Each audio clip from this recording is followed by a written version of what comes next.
समय के साथ श्रीपाद 7 वर्ष के हो गए। तब अपल राजा ने अपना यथाशास्त्र मौजीबंधन बनाया। उठते ही श्रीपाद चारों वेदों का पाठ करने लगे।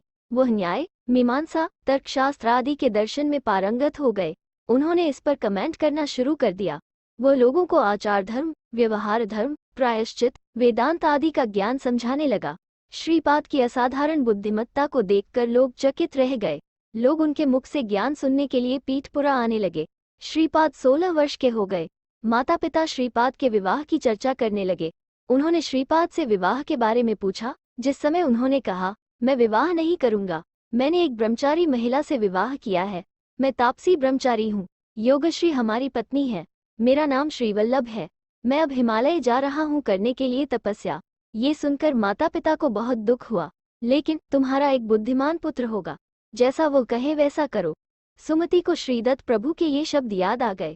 अगर हम इस लड़के की बात तोड़ते हैं तो ये कुछ बुरा होने से नहीं रोक पाएगा।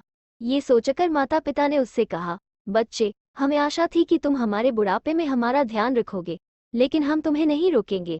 सुमति को ये सोचकर दुख होने लगा कि वो अपने बेटे को खो देगी। तब श्रीपाद ने उसे समझाने के लिए कहा, चिंता मत करो, तुम्हें जो चाहिए वो मिलेगा। फिर उसने सबसे पहले अपने अंधे और अपाहिज भाइयों की ओर देखा, और उसी क्षण जैसे स्पर्श से लोहा सोना हो जाता है, उन दोनों भाइयों को दिव्य शरीर प्राप्त हो गया।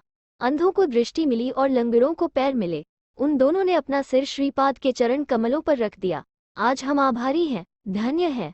उसने ऐसा कहा। श्रीपाद ने उनके सिर पर हाथ रखकर उन्हें आशीर्वाद दिया। लाईक करा, सबस्क्राईब करा.